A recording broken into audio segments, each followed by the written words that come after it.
So today, let's talk about something huge. India's ambitious plan to become a global economic superpower by the year 2047. The official roadmap for this massive goal is the latest union budget. And in this explainer, we're going to deconstruct exactly how it's all supposed to work. It really all starts with one single gigantic question. How do you actually steer a nation of over 1.4 billion people, not just to grow, but to completely transform into a high-income developed economy? And that's the huge challenge we're unpacking today. And the answer to that question? Well, it has a name: Viksit Bharat 2047. Now, this isn't just some catchy slogan, it's a very clearly defined national mission. The goal is to elevate India to the status of a developed nation by the time it celebrates its 100th year of independence. So, if that's the destination, how in the world do you get there? To pull this off, you've got to understand that the government is basically performing this incredible high-stakes economic balancing act. It's that classic case of pushing the accelerator to the floor while also keeping a super firm hand on the steering wheel. So on one hand, you've got this need for pure speed. Economic studies are all pointing to the fact that to hit that developed status by 2047, India has to sustain a blistering annual GDP growth rate of 7 to 8%. And not just for a year or two, but consistently, year after year. And on the other hand, discipline. The plan also calls for keeping the fiscal deficit, which is really just the gap between what the government spends and what it earns, below 3.5% of GDP. And that, right there, is the central dilemma. How do you spend enough to fuel that kind of massive growth while also making sure your financial house is totally in order? That's exactly where the union budget comes into play. You should think of it less like a boring financial statement and more like the grand strategy document. It's the action plan that's designed to turn the lofty vision of Viksit Bharat into a tangible, on-the-ground reality.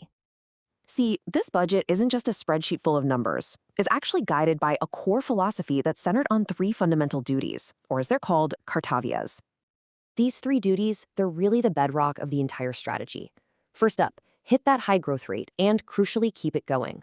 Second, make sure that growth actually translates into a better quality of life and meets people's aspirations. And third, ensure that absolutely everyone has access to resources and opportunities. So it's a really holistic approach. So to get that growth engine firing on all cylinders, the budget zooms in on 6 key areas for action.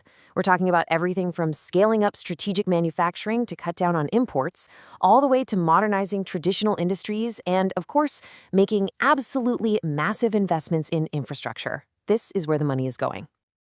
Okay, so let's follow the money. We're going to look at the huge investments being pumped into these key sectors to, build a new India right from the ground up. The headline number here is just staggering. A record 12.2 lakh crore rupees for capital expenditure, or capex. Now, this isn't your day-to-day spending. This is long-term investment in things like roads, ports, and power plants. The whole idea is that for every single rupee you spend here, you get more than a rupee back in economic growth. That's the famous multiplier effect in action. And when you look closer, you can see just how targeted this spending really is. We're seeing huge amounts of money flowing into these frontier sectors. 10,000 crore for a new biopharma mission, a massive 40,000 crore for electronics manufacturing, and continued support for that all-important semiconductor mission. The goal is pretty clear: boost self-reliance in these absolutely critical areas. And then, of course, there's the actual hardware of growth. The budget gives the green light to 7 new high-speed rail corridors, a brand new freight corridor to make logistics between the East and West way smoother, and it's operationalizing 20 new national waterways to make transport greener. It's even developing rare earth corridors to secure the supply chain for critical minerals. These are literally the arteries that will carry India's economic growth for decades. But, a plan is only as good as its execution. And as legal expert Cyril Schroff points out, the real success here isn't going to come from a one-day budget announcement. It's going to come from disciplined implementation and a steady, continuous stream of reforms all year long. It all boils down to consistency.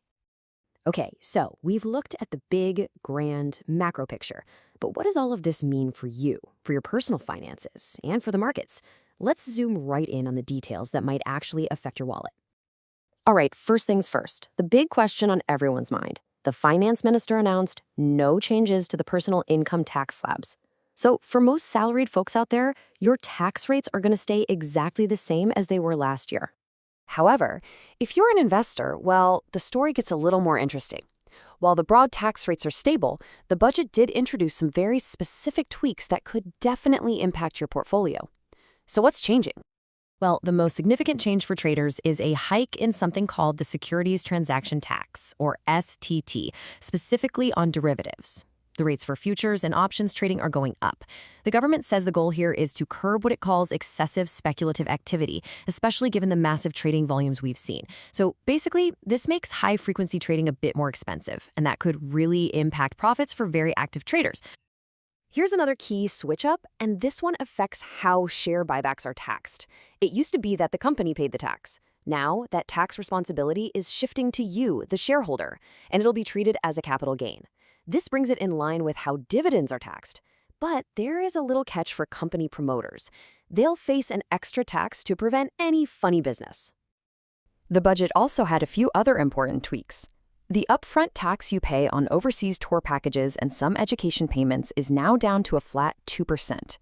Good news for some business taxpayers, you get an extra month to file your returns. And a really important clarification on sovereign gold bonds, that capital gains tax exemption you get at maturity, it now only applies if you were the original buyer and held it all the way through, not if you bought it from someone else. So, if we bring it all together, I think this analysis from Swastika InvestSmart really nails the core idea of this budget. It is a genuine attempt to strike a very careful balance, to push forward with these incredibly ambitious long-term goals, while at the same time maintaining a solid foundation of fiscal prudence. So, the blueprint is on the table. The money has been allocated, and the strategy is set. But the ultimate question, the one that really matters, remains. Will disciplined execution and that sustained high-octane growth be enough to turn this incredible vision into a reality and build a truly developed India by 2047? The answer to that is going to shape the future for well over 1 billion people.